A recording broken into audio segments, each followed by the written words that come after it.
electricity grid goes down, you're back in the 1880s, pre-electricity. If 1,000 transformers are knocked out, we'll end up with massive social disruption. Top former energy official claims an attack on an American power grid was terrorism. Virtually every study you'll see has an anarchistic component that leads to rioting. It is almost inevitable. Imagine what will happen if there is no food, no power, and no money, and no transportation. Only people with guns and the boldness to go and take what they need to survive will live. It could literally end civilization as we know it. Cyber attack, an EMP, even a massive solar flare. They're all capable of exposing our power grid as America's Achilles heel. Of particular concern to me are people who believe it's God's will to destroy us.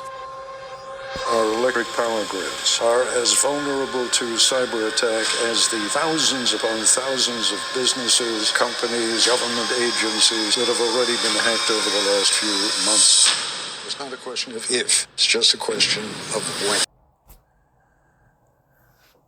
Shalom, shalom, shalom. All praises to the Most High. Yahweh, Bahashem, Yahweh Shai, which is to say in the Paleo-Hebrew, Yahweh, which is the name of our Heavenly Father, meaning He is, Bahashem, meaning in the name, Yahweh Shai, meaning He is our salvation, who the world ignorantly calls Jesus, a so-called black man.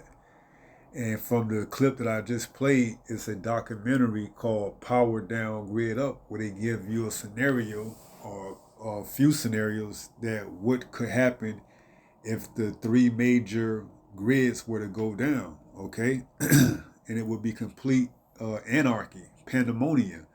You know, there would be no power, you know, lots of companies would go out of business, there wouldn't be no food, you know, it'd just be complete and utter chaos, okay? And, you know, that's biblical, okay? Because it's going to be darkness over the land of Egypt. And we know spiritually that America is Egypt. So you can see a scenario where something of this magnitude could take place, you know, whether it be a cyber attack, as they said, a solar flare, or EMP, or electronic magnetic pulse, you know, that could wipe out both or all three of the major grids and leave America in the darkness, okay? And people are going to lose their mind, okay?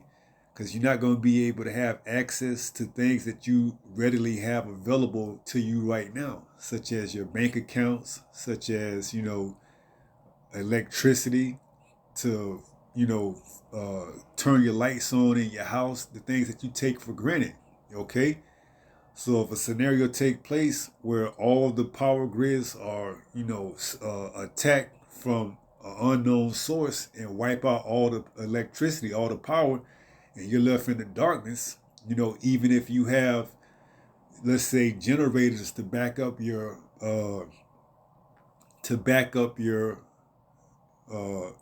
living quarters per se, you're not going to have access to, you know, let's just say groceries at the grocery store, or let's just say going to get, you know, gas or whatever, you know, and it's going to be you're going to see the effect, you know, as the days linger and go on, that these power grids are down. You're going to see that these trucks that rely on fuel can't get to these stores to bring food.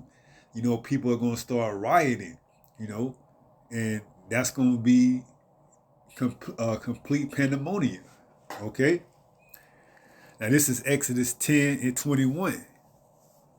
And it says, and Yahweh said unto Moses, stretch out thy hand toward heaven, that there may be darkness over the land of Egypt, even darkness which may be felt.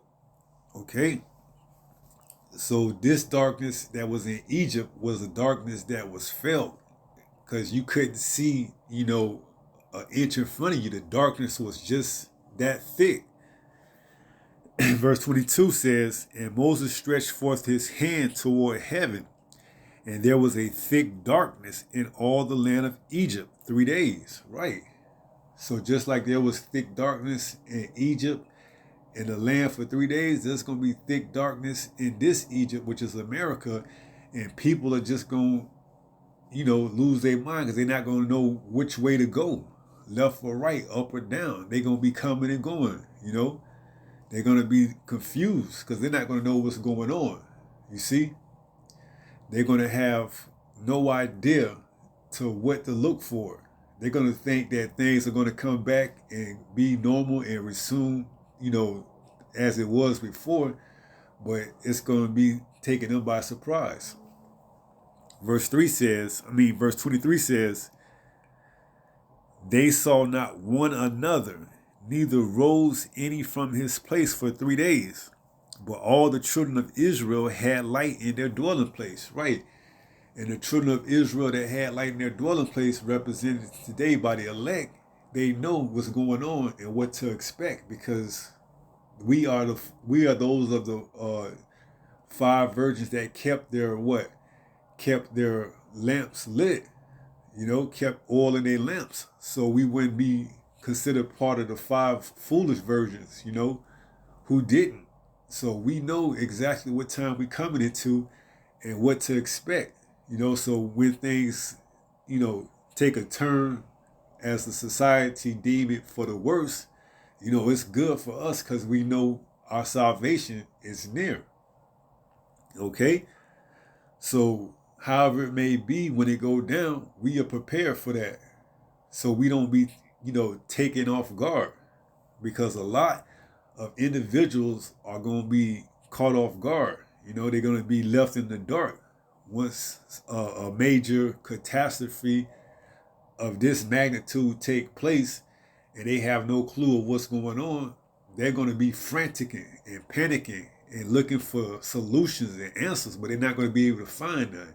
And they're going to have to rely on whatever the devil, Satan, has in store for them. Okay?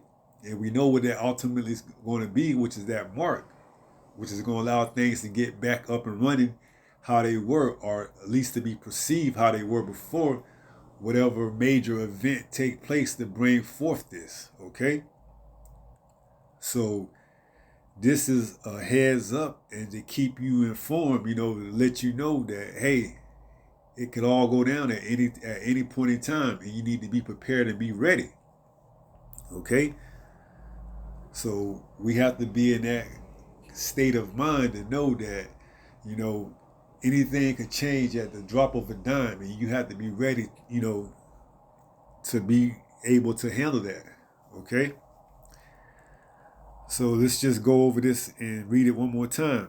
And it says, and Yahweh said unto Moses, stretch out thy hand toward heaven, that there may be darkness over the land of Egypt, even darkness which may be felt. And Moses stretched forth his hand toward heaven, and there was a thick darkness in all the land of Egypt 3 days. They saw not one another, neither rose any from his place for 3 days. But all the children of Israel had light in their dwellings. Right. And the children of Israel that are going to have light in their dwellings this time, when complete darkness come over the land of Egypt, is going to be those who what?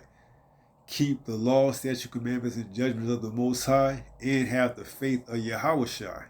Okay? Because we're going to know what's taking place, and we're not going to be, taken off guard or taken by, surprise of what's going on. We're looking forward to this. So whatever it is that's going to cause complete pandemonium and chaos and darkness in the land of Egypt, which is spiritually America, we're going to be prepared for that. Okay? And yes, we're going to feel it just like the rest of the people. But the only thing that's separating us from the rest is that we have the light, and we know, and that we're going to be taken care of, and we're going to be able to make it through on the other side. Okay? It tells us that in Revelation 3:10, because thou hast kept my patience, I also will keep thee in the hour of temptation. All right? So this is just an exhortation to let you know to keep going and keep striving for the kingdom. Okay, because it's right here at the door front. So we just got to keep, moving forward and keep, praying and staying prayed up. So once something like this happens, we'll be prepared and we'll know what's going on and we'll have a better understanding than those who don't. Okay? So not going to make this too long. We're going to go ahead and close out and we're going to take it from there.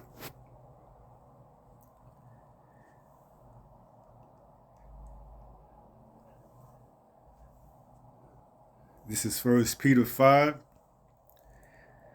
in verse 8. And it reads, "Be sober, be vigilant, because your adversary, the devil, as a roaring lion, walketh about seeking whom he may devour." And if he could walk about in complete darkness and catch all of those who are unaware, it's going to be easier for him to do so.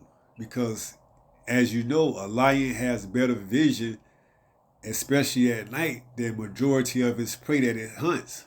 So it's easier for him to pick off individuals who don't know what's going on one by one in the night, as opposed to them having a clue of what's going on, say in the daytime, where they could see him coming. So under the veil of darkness, he could come and get as many as he wants. So as you see in a scenario as such, when a power grid or all of them go down and nobody knows what's going on, under the veil of darkness, he can provide whatever solution that he has already in store for the mass, which we already know what that's going to be, which is that mark. So that's why it tells us to be sober, be vigilant, okay? Because wisdom and knowledge is the stability of our times. Knowing what's going on is what's going to keep you from having that roaring lion to devour you.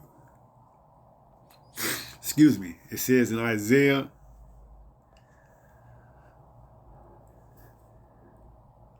33:6, "And wisdom and knowledge shall be the stability of thy times, and strength of salvation. The fear of Yahweh is his treasure." Right. And you get this treasure by fearing Yahweh, which is in this book, the Holy Bible. This is where the wisdom and knowledge comes from, because it gives us Esau, Edom's game plan, along with the rest of the heathens who's conspiring against us to bring about this. But it's being spearheaded by Esau, Edom, the so-called white man. Okay? So having a heads up and knowing what's going on is keeping our head on a swivel, seeing that we walk circumspectly. Not as fools, but as wise, because we know, counting the times that we are in these last days of this man's rulership, and he's going to have to come with it. It tells us in Revelation 12:12, he know that he have but a short time, so he has to get ready to make his move, okay?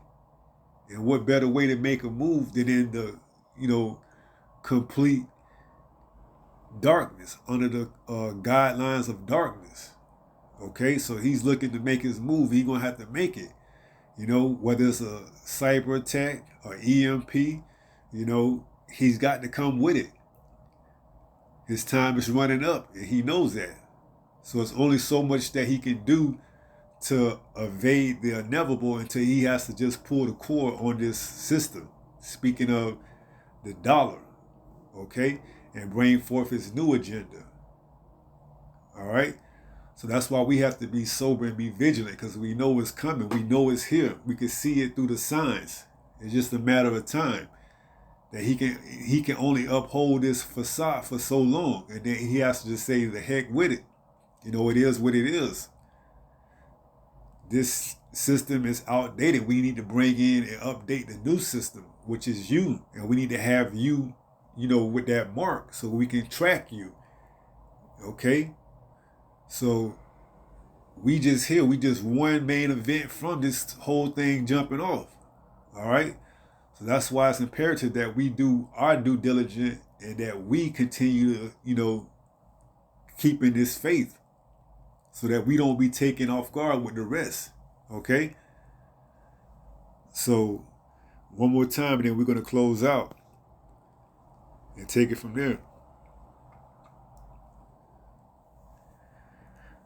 1 Peter 5:8, "Be sober, be vigilant, continue to do your due diligence, watch for the times, keep up as much as you can before the famine of the word hits, so that you exactly have an understanding of what's to take place.